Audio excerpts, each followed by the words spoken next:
Bonsoir, bonsoir et bienvenue à Ars et Manguier. Cet après-midi, on va recevoir une artiste qui a grandi dans un environnement artistique parce que son père était peintre. On va recevoir une dame, une femme de caractère, une frigueule, vraiment une fille, une femme, une artiste, une mère, mais avant tout une grande et une belle âme. On va recevoir la fille d'un célèbre plasticien qui s'appelle Dieng Rigobert Aimé, qui nous a quittés en 2011. Il fait partie des pionniers de l'art contemporain au Cameroun. Et sa fille, comme lui, comme une expo qui a été conduite en 2010, tel père, telle fille, commissariée par Coco Cominier. Eh ben oui, elle a été plasticienne comme son père. C'est Edwin Dieng. Bonjour. Bonjour Edwin. Salut Louise. Edwin, c'est une free girl. Haute quand même. Donc moi j'ai mis mon béret pour te faire honneur. Donc quand tu dis dame là, ça me dit, mon Dieu, je suis une dame. Non, ouais. Non, mais tu es une dame. Tu es une grande dame. C'est ça, tu es une grande dame. Ah oui. Alors, comment tu viens à la passion de l'art? Parce que certains vont penser que ça va de soi parce que ton père était plasticien, mais comment ta flamme s'enflamme pour l'art? Si tu nous disais un peu d'abord comment tu as commencé à aimer l'art. Bon, pour moi, je veux dire, quand j'étais tout petite, donc j'ai grandi au milieu de tout ça. Les grands artistes à Yaoundé. Et mon père, il y a les Kenfak, les Soumeniers. Étant tout petit, je voyais tout le temps mon père en train de dessiner. Et j'étais tellement curieuse de voir les finitions de son travail. Et à l'âge de 10 ans, j'ai commencé à apprendre tout ce qui traînait. Donc, je commençais à dessiner pas mal de petits trucs. Et que j'allais cacher dans la cuisine de ma mère. Alors, en voyant ce que je faisais, elle a dit à mon père, mais tu sais pas que la dernière aime bien ce que tu fais. Et c'est comme ça, un samedi, mon père me ramène de marché Mokolo à Yaoundé, puisque j'ai grandi à Yaoundé, à la briqueterie. Alors, il me ramène un cadeau, il me dit, mais tiens, ça c'est pour toi. Et dans le paquet, il y avait un cahier de dessin, un crayon, une gomme, une traceuse. Alors, il entre dans la chambre, il me dit, tiens, cette carte de vœux. Donc, c'était une femme moitié à poil. Il me dit, c'est ton premier dessin là. Alors, c'est comme ça que j'ai commencé à dessiner avec lui. Je dois apprendre. Apprendre petit à petit. Ouais, petit à petit. Donc, c'est pas inné, mais c'est venu. De la famille, tu es la seule qui s'est intéressée à ça. Je suis la seule, en plus la Benjamine. La Benjamine. Ça, mon père, ma mère te dit, tu vois pas que la Benjamine aime bien ce que tu fais. Essaye un peu de regarder un peu bien et tout ça. Bon, c'est comme ça. Okay. Mais l'amour du nu est venu parce que ton premier dessin était le nu ou bien ça s'est développé après? Parce que pour savoir, son thème de prédilection, c'est le nu. Voilà. Donc, comment le nu, comment c'est arrivé, comment petit à petit ou alors ça t'est venu d'un coup et tu es resté dans cette optique? Ça m'est venu d'un coup parce que j'étais à une soirée à Yaoundé avec des amis à la piscine. Alors j'ai remarqué que ce jour-là, tout le monde était à poil à la piscine. Alors moi, j'étais pas à poil. Alors je me suis dit, mais comment les gens peuvent se mettre à poil comme ça, les hommes et les femmes se mélangent à poil dans la piscine? Alors j'avais mon petit carnet là, je commençais à faire les petits croquis. Alors j'étais passionnée, je commençais à dire, le tabou du nu là, c'est vraiment vrai de trouver les gens qui se foutent à poil comme ça dans la piscine. Alors j'ai pris goût à commencer à dessiner le nu que mon père ne voyait même pas. Tout ce qu'il voyait, c'était juste les dessins que je faisais pour le montrer. Et le nu, c'était quelque chose que j'ai gardé en moi, que j'aimais bien cacher ça. C'était un truc secret, comme un peu on va dire un journal intime. Donc c'était un peu comme un journal intime pour moi. Donc petit à petit, et quand est-ce que tu as osé présenter tes dessins à ton père? Des dessins de nu. Ça, c'est un grand duel. D'abord, je quitte un peu Yaoundé. Je me dis, bon, rester à Yaoundé comme ça en tant que la fille d'Indien, c'est pas bien pour moi. Alors, je quitte Yaoundé en 2000, je viens à Douala m'installer. Et je rencontre un artiste qui s'appelle Boris, avec qui je discute là et tout. Je montre ce que je fais. Coucou Boris. Je t'adore Boris. Et alors Boris qui me dit, mais tiens, ce que tu fais là, c'est vraiment bien. Mais il faut que je te refais rencontrer quelqu'un qui s'appelle Hervé Yamgem. Je dis, mais pourquoi pas? Il m'amène à Neubel, j'ai rencontré Hervé Yamgem, avec qui, franchement... Coucou Hervé. Quand je rencontre Hervé, je rencontre un artiste, un grand artiste vraiment très ouvert d'esprit, avec qui je parle vraiment de mon travail, et qui me dit, laisse d'abord ton travail là. Ce qu'on va faire maintenant, je vais t'amener quelque part. Et là, on va bien discuter. Alors, il m'amène dans un bar. À l'époque, je ne veux pas l'alcool. Il me dit, tu bois quoi? Je me dis, ah, qu'est-ce que je bois ici là? Alors je vois qu'il a pris la Castel. Je dis, la même chose que toi. Hein. Alors je prends la Castel, je bois. Il me dit, ben, j'ai vu tes dessins. Dis-moi, tu connais ton nu d'abord, toi-même d'abord? Tu te connais d'abord toi, l'intérieur, tu te connais? Alors je lui dis, je me suis jamais posé cette question-là. Je dessine des gens nus, mais pourquoi me poser la question si moi je connais d'abord mon nu, moi-même aussi? Alors j'ai dit non. Il me dit, apprends d'abord à te connaître, d'abord ton intimité, tes mirets et tout. Après, ben, tu verras bien après la suite comment tu vas maintenant aborder la question du nu avec d'autres artistes aussi. Et quel est le rapport que tu as avec les autres plasticiens ici? Est-ce qu'on t'accepte pour être vige ou bien on t'accepte parce que tu es la fille de ton père? Quels sont les rapports? Comment ont commencé tes premiers rapports avec les plasticiens de la ville de Douala, particulièrement? Ça n'a pas été facile. Ça n'a pas été vraiment facile. D'abord en tant que femme. En tant que femme d'abord. En tant que femme déjà. En tant que femme d'abord, c'est pas facile. En étant la fille de ton père, quels ont été les rapports? Je crois que je me suis beaucoup battue. Beaucoup battue pour dire qu'il ne faut pas que les gens voient la fille d'Indien, qu'on voit un peu ce que je apporte moi d'abord en tant qu'Edwige, pas Edwige Indien, mais Edwige tout court. Mais bon, beaucoup de travail avec des artistes, des projets, petit à petit, ça a commencé doucement, doucement. Après, ils ont fini par accepter, à se dire, ok, tiens, c'est pas la fille d'Indien, c'est Edwige, c'est son travail. Donc c'est différent de ce que son père fait, mais c'est pour elle là. Donc c'est un peu comme ça. Et si tu nous parlais de quelle est ta première exposition que tu as faite dans la ville de Douala? Ma première exposition que j'ai faite dans la ville de Douala, c'était en 2010. Et là, depuis tout petit, j'ai toujours rêvé d'exposer avec mon père. Donc j'avais créé un projet. Alors j'ai rencontré Coco. Coco. Ah, toujours Coco est partout. Toujours. Alors je rencontre Coco. Jamais, on ne peut pas rater Coco. Alors je rencontre Coco ici à Douala. Je dis, ben, Coco, j'ai un projet là. Il me dit, mais il faut voir ton projet. Je lui montre le projet. Alors il me dit, ben, on va aller prendre quelque part, on va aller prendre un pot. Donc invite-moi à prendre un pot là. Je vais bien regarder ton projet. Alors on va prendre un petit pot quelque part là. Ah ouais, alors on prend 2 petits billets là, tranquille. Le projet me dit, mais ça c'est intéressant, ça. C'est bien, mais tu n'as pas encore le titre de l'expo. Je dis non. Il me dit, mais on a ce truc souvent qu'on dit tel père, tel fils. Mais là, ça va être tel père, telle fille.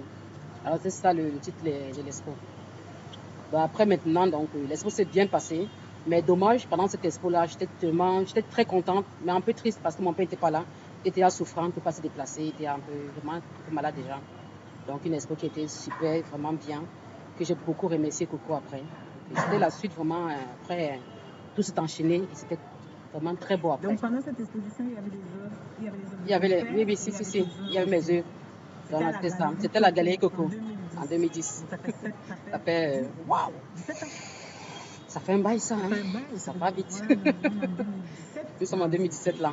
Ça fait vraiment. Ah si, ça fait 7 ans. Oui. Si. Les choses se passent. Oui. Vraiment.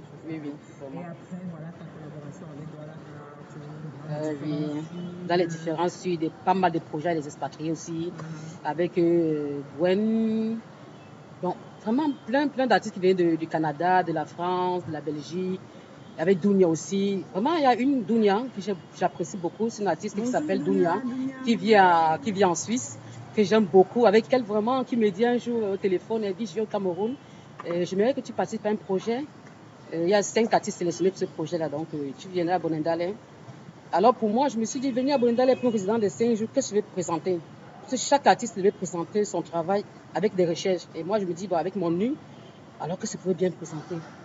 Alors, ce que j'ai présenté ce jour, c'était mon corps, moi. Mon nu. Comment mes tableaux sont aperçus dans la salle. Comment mon nu va être aperçu aussi avec les artistes avec qui nous sommes là dans la salle aussi.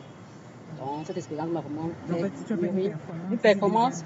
Je me suis mise complètement à poil ici. C'est amusant, mais c'est vrai. Mais c'était une performance. Et c'était vraiment bien parce que les artistes qui étaient dans cette résidence, j'ai joué beaucoup avec le regard de tous ces artistes-là. Donc, me mettre à poil devant eux. Ce regard-là, comment il perçoit mon corps, le nu, avec juste cette ampoule rouge qui était entre mes jambes.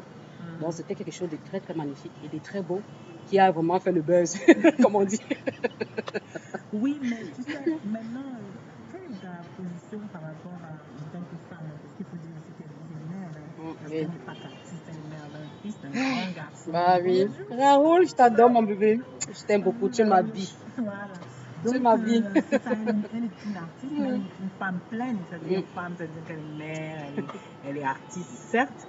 Mais ta position par rapport à la femme, la nudité, la femme, est-ce que tu es, comment tu es perçue par d'abord les femmes? Parce que parfois, nous-mêmes entre nous, on n'est pas toujours, on se comprend pas toujours. Alors, comment les autres femmes perçoivent comment tu gères la nudité? Parce que je pense que les messieurs, ils peuvent encore y avoir Les ça. messieurs, ils adorent beaucoup. J'ai beaucoup plus de feeling avec les hommes, tu vois. Quand il y a Ça, les expos. c'est Quand sûr, j'expose, il y a hein, toujours feeling avec les hommes. Mais ce qui est souvent comme petit problème, ce sont les femmes autour qui disent que mais tu es concentré à regarder son nu, à causer avec quel poids, machin. Je me dis, mais quoi, c'est pas un problème. Mais ce qui m'a beaucoup aussi touché, c'était une fois, j'ai fait une expo, j'ai dit, cette expo-là, je n'ai pas signé mes tableaux. C'est pas signé. J'ai juste exposé, mais j'ai pas mis mon nom dessus. Alors pendant l'expo, j'étais au milieu de la foule. Donc, il y avait 4 femmes qui parlaient de mon travail. Ils disaient, ah, on m'a dit que c'est une femme qui peint ça. Comment une femme peut oser peindre de nu comme ça, nous exposer comme ça, les seins, les pets, tout ça là. Et moi, j'étais là, j'écoutais. Et franchement, ça me touchait beaucoup. Et c'est après qu'on m'appelle pour me présenter maintenant. Et alors, je regardais les dames alors qui étaient là comme ça. Ah! Donc, pendant qu'on parlait, c'est la dame à côté qui a vraiment son travail là. Et là, j'ai remercié beaucoup cette femme-là parce qu'elles ont dit ce qu'elles pensaient. C'est vrai, ça choque, mais bon, c'est quelque chose qu'on vit avec. On a ça tout autour. Et je rencontre pas mal de femmes. Et vraiment beaucoup de femmes, que ce soit les prostituées, les stripteaseuses, que moi j'aime beaucoup, j'ai le respect pour ce qu'elles font, se déshabiller, se montrer, faire des trucs, vraiment, pour moi c'est vraiment un chapeau. Je ne pense pas qu'il y a vraiment des tabous dans la vie qu'on vit, mais la société maintenant est dans ce truc-là, du nu, de la rencontre avec la personne avec qui on est en face, direct là on a envie de coucher, on veut découvrir, non, c'est ça. C'est un peu ce truc. Voilà. Donc en fait, c'est pour briser les tabous, mais pour dire aux gens, pour dire aussi à tout le monde que ouais, il faut pas se voiler la face quoi. Hein. Yes, à un moment ou à un autre, on se met nu. Hein. Yes, c'est ce qu'il dit. Le plus beau vêtement de la femme, c'est sa nudité. Voilà, le plus beau je vêtement suis de sa d'accord femme. avec ça. Voilà, le plus beau vêtement de sa femme, Ah c'est oui. la nudité. Quand on se voit nu, on se dit mais dis donc, on a la chance, hein. Ouais, d'avoir on tout n'est ça. pas si mal quand même. Hein. Alors maintenant, toujours comme toujours dans l'art sur les mangues, on parle des gens qui t'ont accompagné, des gens qui t'ont aidé. Tu as parlé d'Hervé Young Game, tu as parlé de Boris Zebo, tu as parlé de Coco Comenien. Est-ce qu'il y a voilà, est-ce que tu peux nous parler un peu de tous ceux qui ont parcouru ton chemin, ceux avec qui tu as fait du chemin, ceux qui t'ont aidé, ceux qui t'ont motivé, ceux qui t'ont encouragé aussi. Beaucoup. Et là, les artistes que j'ai rencontrés, il y a Aliou Moussa, que je dis vraiment. Coucou Aliou! Je t'adore Aliou, tu sais, je t'aime beaucoup. Il y a Aliou, il y a Godilé, vraiment pas à son âme, c'était quelqu'un avec un grand cœur, franchement, à n'importe quel je vais venir là le voir pour discuter avec boulot, vraiment, il était vraiment présent. Et là, après, maintenant, je rencontre les Beyumbi, plein d'autres artistes là avec qui j'ai beaucoup échangé. Il y a aussi Gaga, Justine Gaga, que j'aime beaucoup. Coucou, Justine Gaga, c'est ma soeur Justine Gaga, que j'aime beaucoup, avec elle parfois elle ne comprend pas mon travail, mais elle aime bien ce que je fais.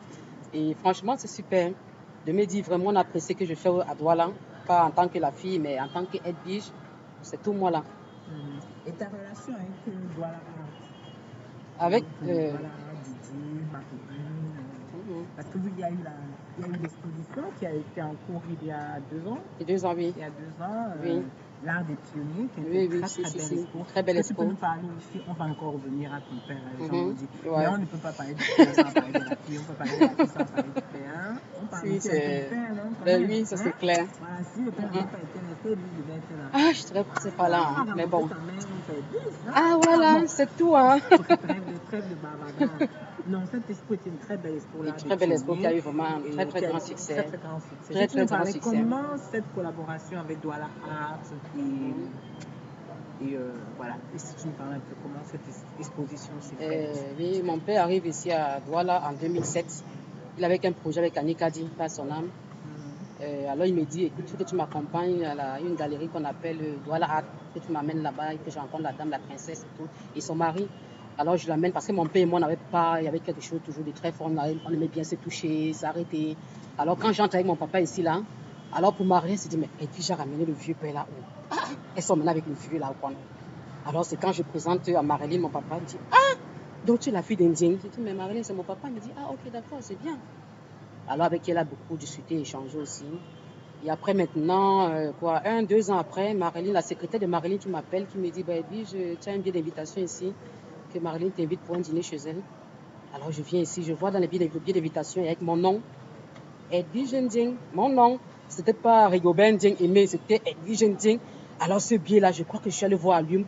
J'ai dit, Allume, j'ai un billet d'invitation avec mon nom. Ça veut dire déjà que je suis une plasticienne et mon frère.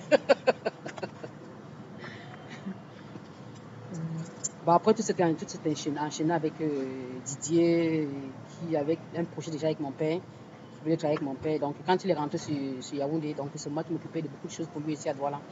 Donc, organiser les rencontres, apporter les tableaux ici, là. Donc, faire pas mal de tout pour lui, quand même, parce qu'il était fatigué. Donc, avec l'âge déjà, ça pesait déjà. Donc, j'étais là pour ça. C'était une très très belle exposition. Et maintenant, qu'est-ce que tu prépares? Qu'est-ce que tu nous prépares pour 2018, 2017, fin 2017 ou 2018? Quels sont tes projets qui sont en cours? Mes projets qui sont en cours en ce moment, j'ai un projet que j'ai écrit déjà depuis. Et ben, je vais faire à Marilyn et Didier. Didier a lu le projet, m'a dit, ouais, c'est un bon projet qui parle du net, la rencontre du net, donc femme pupeuse là. Qui est pupeuse là? C'est pas pupeuse, mais quand elle te dit, je suis pupeuse avec une grosse poitrine et tout ça là, tu te dis, waouh! Alors que je suis Madame Fournier, peut-être par exemple. Donc c'est ce truc-là qui m'a plu, et là, je vais essayer de créer le projet. Alors, Didier, personnellement, qui voulait réaliser le projet ici à Douala Art, mais bon, ça va toujours se faire. Avec qui maintenant, j'ai beaucoup échangé pendant quelques temps là, Louise à Bomban, qui est là maintenant.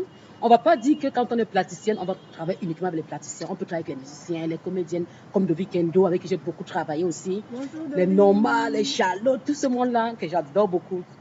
Donc pour moi, cette année, l'année prochaine, j'ai un projet qui va se passer à l'Institut français, une expo, qui va être vraiment une très belle expo, parce que là, je crois que ça va être un vernissage, mais pas comme d'autres vernissages quand même. Vous allez voir, ça va être vraiment... Ça va être bien. Je crois que quand quelqu'un va sortir de livre, il va dire non, la go, tu as encore fait fort. J'adore choquer. Parce que c'est ça. Non, non, il ne faut pas avoir choc. Non, franchement. Il faut s'assumer. Et puis en tant que femme, je pense qu'en tant que femme, on devrait avoir la liberté. Cette liberté-là. J'ai cette liberté-là. Voilà. C'est bien d'accompagner son travail avec l'amour. En ce moment, je suis vraiment amoureuse là. Donc, je suis amoureuse. Je suis prise. Rien n'est plus à prendre. Je suis prise en ce moment, c'est qui accompagne beaucoup mon travail en ce moment. Donc, je la pêche de travailler, de bosser. Donc, quand on est amoureuse, on fait beaucoup de choses quand même. Hein. Ça, franchement. Non, profitez. Soyez amoureuse. Pas partir parce que c'est l'argent. Hein. Il faut aimer.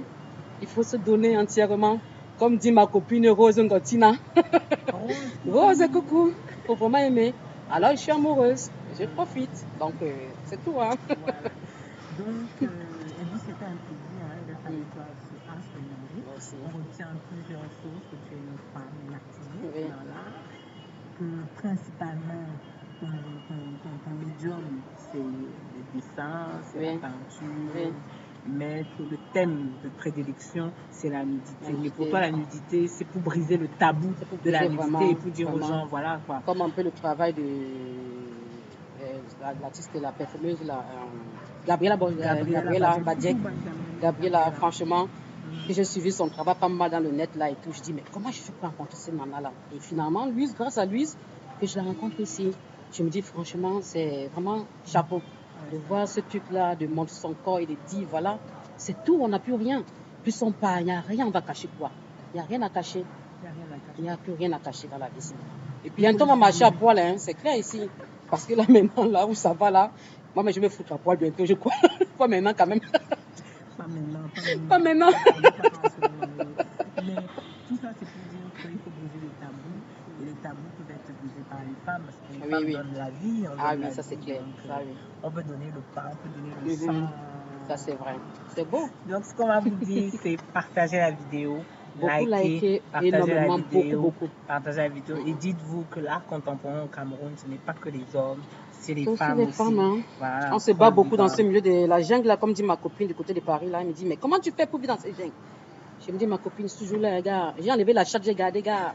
Je suis un mec, parce que j'ai intérêt à me battre tous les jours, parce que j'ai des grands peintres comme les hommes, tu vois. Moi, j'aimerais aussi devenir comme mon père. Être un grand artiste, on me verra peut-être un livre dans l'histoire de l'art au Cameroun. On dit, mais tiens, c'est la fille, pas la fille d'Indien, mais c'est lui d'Indien qui posait ça. Et ça, c'est mon rêve à moi. Et ça rêve est possible. Te connaissant, tu me braves. Ah oui, je pense que J'ai encore la vie devant Tu as moi, le j'ai fire plein, spirit. voilà, si, plein Voilà, de trucs tu es à free proposer, à spirit, faire. fire spirit. Je suis une grande rêveuse, donc Voilà. je Et rêve puis il faut beaucoup. rêver. Le rêve, Ah oui, il faut beaucoup nous rêver. permet d'accéder à la beauté, Ah oui, oui. au discernement, à Si, tellement il de faut choses. beaucoup rêver. Il faut beaucoup. Si on ne rêve plus là, c'est fini. On Hein. est mort. Il faut rêver. Comme disait ma copine Marie-Gary, hein, il faut beaucoup rêver. C'est ça qui fait des choses. Ok. Ah Bon, ouais. on vous embrasse et on vous dit partagez la vidéo. Partagez beaucoup, beaucoup, beaucoup. Pardon. Beaucoup. Bye bye. Au revoir.